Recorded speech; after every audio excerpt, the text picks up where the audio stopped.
안녕하세요, 여러분. 이번 시간에는 국어 교과서 34쪽에서 39쪽까지 배워볼 거고요. 우리가 오늘 배울 내용은 여기 화면에 보이듯이 대화와 공감입니다. 여러분 혹시 대화가 무엇인지 아나요? 그리고 또 공감이 무엇인지 알까요? 선생님이 이 단원 제목에 집중하는 이유는 단원의 제목이란 게 우리가 배울 내용에 대해서 간단하게 말해주고 있기 때문이에요. 여러분 요즘 코로나 때문에 밖에 나가지도 못하는 경우가 있는데 유튜브 많이 봐봤을 거예요. 유튜브를 보면은 동영상이 있죠. 그리고 그 동영상의 제목과 그 동영상을 보고 싶게 만드는 썸네일 한 장, 그 처음에 보이는 사진 한 장이 있죠. 그 동영상도 그 동영상의 제목이 동영상의 내용을 간략하게 표현해 준다고 할 수 있어요. 그것처럼 우리의 단원명, 대화와 공감도 우리가 배울 내용인 대화와 공감에 대해서 말해준다고 할 수 있겠네요. 대화와 공감이 무슨 뜻이냐면은 선생님이 사전에 검색해 봤어요. 대화, 마주 대하여 이야기를 주고받음 또는 그 이야기. 이게 사전에 나와 있는 대화의 정의인데 마주 대하여 이야기를 주고받는다고 하니까 일단 두 사람 이상이 있어야 대화가 이루어지겠죠. 혼자서 대화를 한다. 이런 표현은 들어보지 못했을 거예요. 보통 그런 상황은 혼잣말을 한다. 이런 표현이 있겠죠. 또 공감에 대해서 선생님이 찾아봤어요. 남의 감정, 의견, 주장 따위에 대하여 자기도 그렇다고 느낌 또는 그렇게 느끼는 기분. 여러분이 공감을 할 만한 내용을 선생님이 한번 말해볼게요. 코로나로 인해서 개학이 연기됐을 때 처음에는 여러분이 기분이 좋았을 수도 있어요. 방학이 늘어났다. 그런데 이게 방학이 늘어났지만 밖에 외출이 좀 제한이 되고 이러다 보니까 지금 원래 개학 날짜보다도 한 달이 넘게 늦춰졌죠. 그러면 이제 점점 이 코로나라는 걸로 인해서 밖에 나가지 못하는 것에 대해서 여러분은 지치는 감정을 느꼈을 거예요. 네, 방금 선생님이 말한 내용에 대해서 여러분 공감이 가나요? 나도 약간 그랬던 것 같아. 맞는 것 같아. 이런 게 공감이라고 할 수 있겠죠? 그래서 이번 국어 단원에서는 대화와 공감에 대해서 알아보도록 하겠습니다. 다음으로 넘어가 보도록 할까요? 네, 선생님이 준비한 화면을 한번 보시죠. 말 한마디로 천냥빚을 갚는다. 칭찬은 고래도 춤추게 한다. 웃자고 한 말인데 점점점 상대방은. 이 세 가지에서 공통적으로 알 수 있는 사실이 무엇이 있을까요? 잠깐 멈추고 한 10초 내지 15초 아니면 생각이 날 때까지 한번 생각을 해보세요. 시작. 네, 여러분 생각을 다 해보셨나요? 이 세 가지 문장에서 공통적으로 파악할 수 있는 점은 선생님이 보기에는 보세요. 말 한마디로 천냥빚을 갚는다. 말을 예쁘게 하면은 이게 표현이 천냥빚을 갚는다. 나에게 현재 마이너스가 되어 있는 게 없어진다. 그러니까 나에게 이득 볼 일이 생긴다. 두 번째 문장, 칭찬은 고래도 춤추게 한다. 고래 하면 일반적으로 포유 동물이고 말이 안 통하는데 칭찬을 하는 상황은 그럼 어떤 상황일까요? 긍정적인 분위기로 좋은 말을 하겠죠. 막 험악하게 인상 쓰고 와, 너 잘한다 막 이러진 않잖아요. 그러니까 예를 들어서 학교에서 있을 때는 선생님이 발표를 시켰어요. 누구야? 한번 오늘 이 내용을 발표해 볼까? 네, 뭐뭐입니다. 이러면 와, 정말 발표를 잘 해주었어요. 이런 상황에서 칭찬이 이루어지죠. 그러니까 이 말을 못 알아듣는 동물도 긍정적인 분위기에서 좋은 말을 하면은 기분이 좋아진다. 이 두 문장에서 볼 수 있는 거는, 즉 말을 예쁘게 하거나 뭐 긍정적인 분위기로 하면은 대화가 통하지 않는 동물도 기분이 좋아지고, 당연히 대화가 통하는 사람은 나에게 플러스적인 요소를 줄 수 있다. 세 번째 문장은 나는 이제 재밌자고 농담을 던졌는데 친구는 좀 심각하게 받아들이는 경우라고 할 수 있겠어요. 보통 이런 일은 이런 일은 얼굴을 맞대지 않은 대화에서 보통 발생을 해요. 예를 들면은 학교에서 이제 친구끼리 장난을 치면은 표현을 좀 험하거나 거칠게 해도 친구의 표정이 심각하지 않고 뭐 웃거나 장난을 치는 표정이면은 재밌자고 한 일이네, 약간 이렇게 판단할 수 있는데, 보통 뭐 카톡이나 뭐 페이스북 메시지 이런 거는 친구의 표정을 볼 수 없으니까 같은 문장인데도 친구가 받아들이는 게 다를 수가 있어요. 선생님이 예를 들어볼게요. 뭐 시험을 쳤다고 생각을 해봅시다. 우리가 모두 시험을 쳤어요. 근데 이제 시험에서 100점을 맞았네? 그 시험지를 들고 이제 집에 갑니다. 그럼 이제 어머니가, 와, 우리 아들 혹은 우리 딸 시험 정말 잘 봤네, 정말 잘했어, 이렇게 정말 잘했어 라는 표현을 했어요. 그 다음에 이제 다음 상황, 이제 뭐 집에서 뭐 강아지랑 놀아주다가, 물론 강아지가 없는 집도 있겠지만 강아지가 있다고 생각을 해보세요. 강아지랑 놀 때 보통 뭐 밖에 나가서, 야외에 나가서 공을 던져주면 강아지가 물어오는 그런 놀이를 할 때가 있죠. 선생님이 말하는 상황을 다들 생각해 보세요. 그래서 이제 집에서 코로나 때문에 나가지 못하니까 강아지랑 놀아주고 있었는데 공을 던지다가 유리창을 깨버렸네?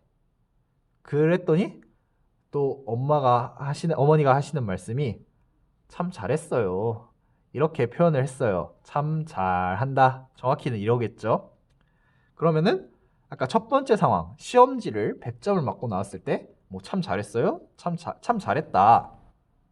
두 번째 상황, 집에서 강아지와 공을 가지고 놀아주다가 유리창을 깼는데 참 잘한다. 이렇게 같은 표현인데 다른 의미로 해석이 될 수 있어요.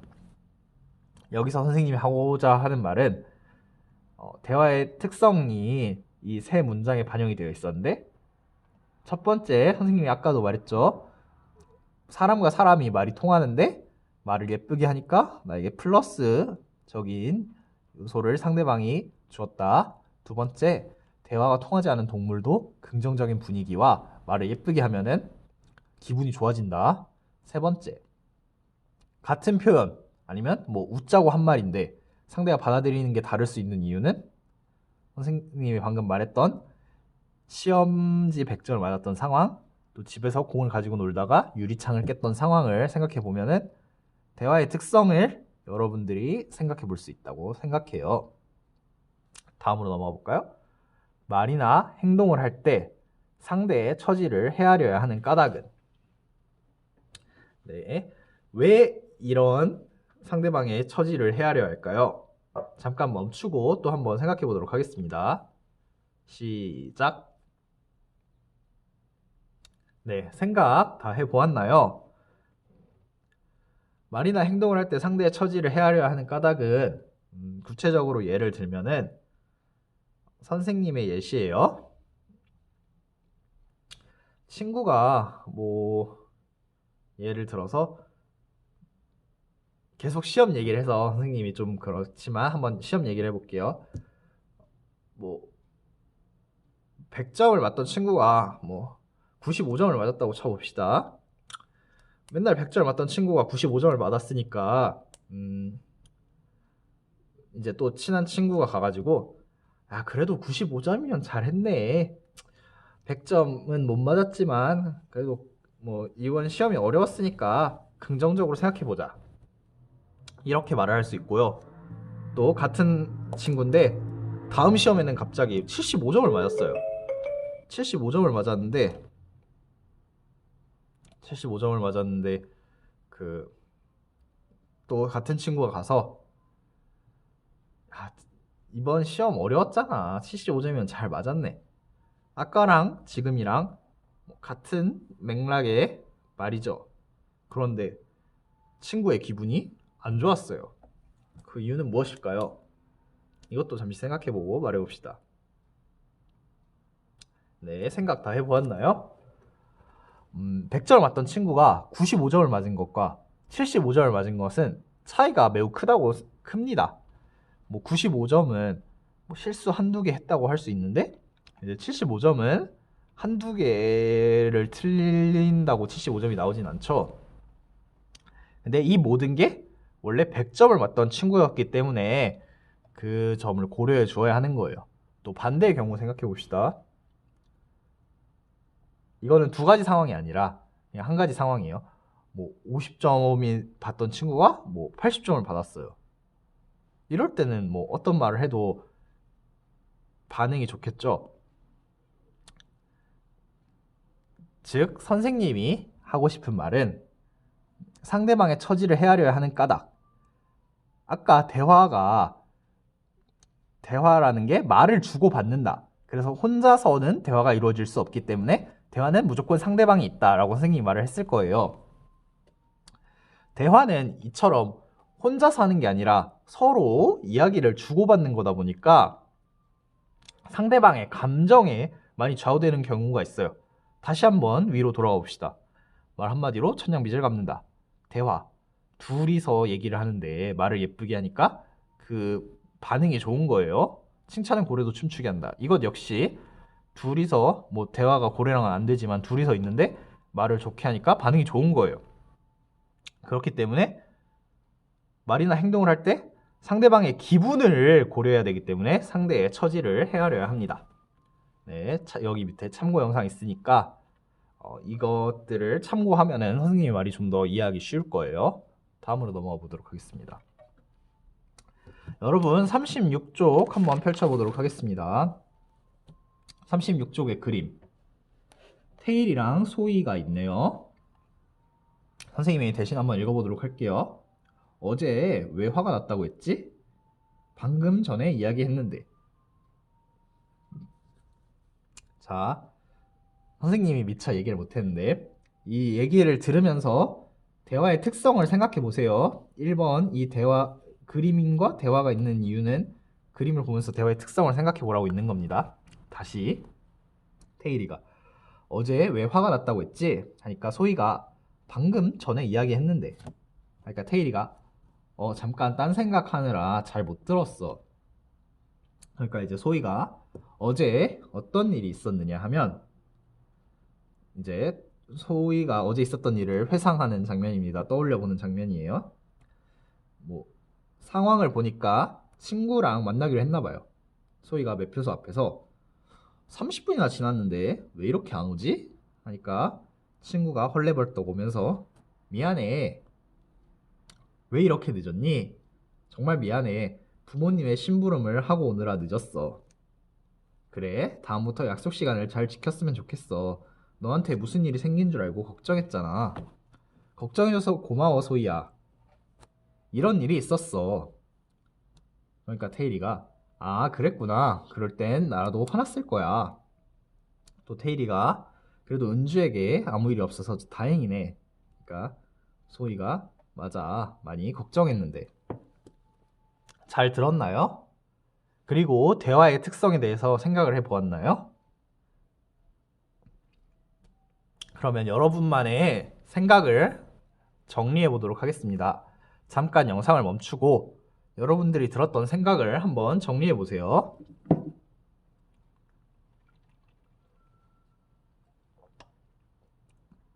네, 정리 다 해보았나요?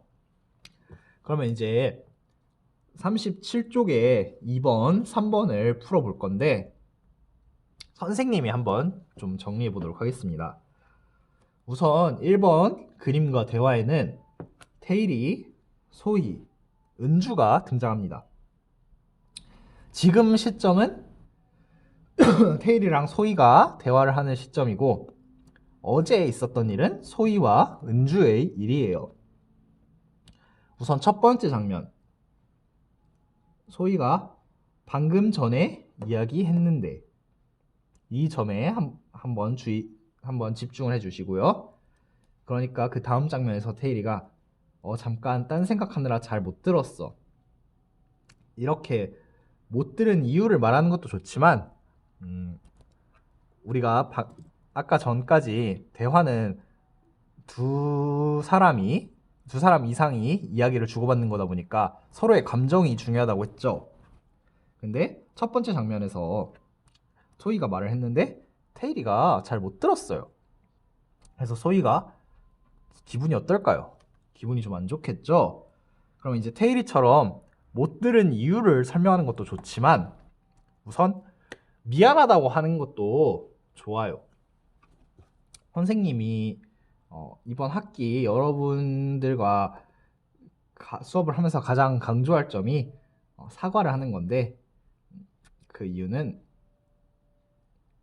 선생님의 생각이지만 사과를 빠르게 함으로써 얻을 수 있는 정말 긍정적인 측면이 많아요. 예를 들면은 방금 이제 국어 첫 번째 상황 방금 전에 이야기했는데 테일이가 못 들었죠.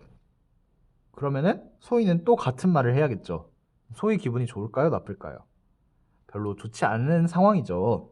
이때 자신의 잘못을 빠르게 인정하는 것을 미안하다고 라는 이 한마디를 통해서 소희의 기분이 다시 그러니까 100이었을 때 테일이가 못 들어서 뭐 70으로 떨어졌다고 예상을 해보면은 이게 빠르게 사과 한마디를 통해서 많이 복구가 될 수 있어요. 그렇기 때문에 만약에 선생님이 테일이었으면은 정말 미안해. 잠깐 딴 생각하느라 잘 못 들었네. 다시 한번 말해줄 수 있을까? 이렇게 말을 할 수 있겠어요. 어찌 됐건 테일이가 잠깐 딴 생각하느라 못 들었다고 밝히니까 소희는 착해서 바로 이제 어제 어떤 일이 있었냐면 하면서 이야기를 해줍니다. 어제 있었던 일은 또 이제 대화가다 보니까 둘 이상의 사람이 있겠죠. 상황을 봅시다. 아까 잠깐 보세요. 여기 보면은 아까 말이나 행동을 할 때 상대방의 처지를 헤아려야 한다 했죠. 다시 소희가 어제를 생각하는 일로 돌아가 보면은 상황을 보니까 소희랑 은주가 약속을 잡은 것 같아요. 소희가 매표소 앞에서 기다리고 있죠. 그리고 하는 말 30분이나 기다렸는데 왜 안 왔지? 여러분들이 이 상황에 있다고 생각해 봅시다. 선생님은 좀 화가 날 것 같아요. 친구랑 약속을 잡았는데 30분이나 늦었네? 이런 경우 선생님이 소희였다면은 일단 한 전화 5번은 합니다. 전화 5번 하고 어디야? 막 이런 식으로 할 텐데 지금 소희의 상황을 보니까 연락도 안 된 것 같죠? 연락이 안 됐으니까 이유를 알 수 없는 거예요. 만약에 전화가 됐어. 어디야? 우리 약속 시간 다 됐는데 왜 안 와? 이런 식으로 통화를 하면은 내가 무슨 일이 있었어. 정말 미안해. 뭐 몇 분 내로 갈게. 이렇게 알았으면은 소희가 이런 대사를 하지 않았겠죠? 그 다음 장면 은주가 달려옵니다. 미안해. 이 상황에서 은주의 행동도 중요해요. 어떤 점이 중요하냐면은 이미 늦었다. 이미 잘못을 한 거예요. 근데 이제 뭐 늦는 시간이 길어질수록 더 큰 잘못이겠죠. 예를 들어서 약속 시간에 1분이 늦는 상황과 1시간이 늦는 상황이 있다 쳐봅시다. 어느 상황이 더 기분이 나쁠까요? 네, 맞아요. 당연히 1분 늦는 게 좀 덜 잘못이고 1시간 늦는 거는 엄청 큰 잘못이죠. 우리가 뭐 수련회 가는데 한 명이 안 와서 기다린다고 생각을 해봅시다. 1분 늦은 친구는 다음부터 좀 일찍 다녀 하고 넘어갈 수 있는데 그 친구 때문에 그 친구가 1시간을 늦어서 1시간을 다 같이 기다렸다면은 아, 다른 반 다 출발했는데 뭐 이런 말이 나올 수가 있겠죠. 그래서 선생님이 하고 싶은 말은 이미 늦었으면은 뛰어가는 모습이라도 보여주면은 그게 좀 더 상대방 입장에서 참작이 됩니다. 아, 얘는 늦었는데 그래서 미안해서 뛰어오는구나. 이런 경우가 있고, 얘는 늦었는데도 세워라 내워라 하면서 천천히 오네. 이런 상황이 있으면 당연히 뛰어오는 게 좋겠죠. 그래서 이제 은주가 미안해라고 합니다. 그랬더니 이제 당연히 물어볼 연락이 안 됐으니까 소희가 왜 이렇게 늦었니? 당연히 할 수 있는 말이에요. 그러니까 은주가 정말 미안해. 부모님 심부름을 하고 오느라 늦었어. 뭐 이런 경우 더 이상 뭐라 할 순 없지만 선생님이라면은 만약에 늦는 일이 발생하면은 선생님도 무조건 약속을 다 지키는 건 아니에요. 뭐 차가 막히고 뭐 지하철이 안 오고 이러다 보면 늦을 수도 있는데 늦었을 때 또 할 수 있는 좋은 방법. 전화를 해서 예상 도착 시간을 말해주고 정말 미안하다. 잠깐이라도 뭘 하든가 아니면 너도 조금 늦게 도착해라. 그러니까 늦게 도착할 것이스로 예정되는 그 순간부터 빠르게 연락을 해서 언제까지 도착할 것 같고 정말 미안하다. 이렇게 하면은 상대방의 기분이 그렇게 나빠지지 않습니다. 그래서 이제 네 번째 화면을 보면은 선생님이 보니까 소희는 천사예요. 그래, 다음부터 약속 시간을 잘 지켰으면 좋겠어. 너한테 무슨 일이 생긴 줄 알고 걱정했잖아. 하니까 당연히 은주도 기분이 좋아져서 걱정해줘서 고마워 소희야. 선생님이 소희사 입장이었으면은 늦을 거면 전화로 말을 해주지. 아무것도 없이 30분 기다리느라 정말 이것도 순화해서 표현한 거지만 정말 힘들었단다 이런 식으로 약간 표현을 할 것 같은데 소희는 자기의 힘듦에 대해서 표현 아무것도 하지 않고 그냥 걱정이 됐고 다음부터는 이래줬으면 좋겠어. 진짜 소희는 천사예요. 이래서 이제 다음 장면 이런 일이 있었어. 아, 그랬구나. 그럴 때에는 나라도 화났을 거야. 이 장면에서 또 알 수 있는 거는 첫 번째 장면에서 소희가 이 긴 얘기를 했는데 테일이가 딴 생각하느라 못 들은 거예요. 근데 사과도 안 했어. 잠깐 딴 생각하느라 잘 못 들었어. 진짜 소희는 천사인 것 같습니다. 그리고 이제 테일이가 하는 말. 아, 그랬구나. 그럴 때는 나라도 화났을 거야. 이거 오늘 선생님이랑 동영상 초반에서 본 것 같지 않아요? 맞아요. 공감이에요. 상대방의 말이나 뭐 입장, 의견에 대해서 나도 그랬다라고 이제 공감을 한 거죠. 다음 장면. 그래도 은주에게 아무 일이 없어서 다행이네. 맞아, 많이 걱정했는데. 이거는 대화의 기술 중 하나인데 상대가 했던 이야기 중에서 뭐 특정한 부분을 찝어서 다시 한번 언급해 줌으로써 나는 너가 하는 말을 잘 들었다라고 표현해주는 기술 중 하나인데 지금은 일단 넘어가시고 그래도 알아두세요. 자, 이렇게 선생님과 같이 정리를 해보았어요. 그 다음에 이제 37쪽 2번 문제랑 3번 문제 2번에 1, 2, 3번 문제가 있고 그 다음에 3번 문제가 있겠죠. 이거를 여러분 교과서에 직접 풀어서 사진 찍어서 구글 클래스룸에 올리도록 하겠습니다. 그리고 이제 3번 대화의 특성 4가지를 써보세요. 이게 3번 문제죠. 근데 이제 선생님이 정리해주면서 정말 많은 대화의 특성을 말했던 것 같은데 그거를 떠올리면서 적어보거나 기억이 안 난다. 그럼 뭐 동영상을 뒤로 돌려서 한번 찾아보고 적어보도록 하겠습니다. 다음 38쪽 보면은 원래는 이게 학교에서 주사위를 만들어서 던져가면서 짝이랑 대화를 해봐야 될 텐데 그냥 이 경우에는 38쪽의 4번의 문제를 읽고 표정과 말투가 어떤 역할을 할 수 있는지 여러분이 각자 혼자 생각해보고 간단하게 적어서 이것 역시 클래스룸에 올려보도록 하겠습니다. 그 4번을 통해서 안 점을 38쪽 5번에 적을 수가 있죠. 38쪽 5번에 두 줄이 비어져 있으니까 두 가지만 적어보도록 하겠습니다. 그 다음에 39쪽도 해야 되는데 39쪽은 하기 힘드니까 39쪽은 그냥 넘기도록 하겠습니다. 네, 이렇게 1차시, 2차시 수업이 끝났습니다. 과제 잊지 말고 꼭 할 수 있도록 할까요? 네, 이상입니다.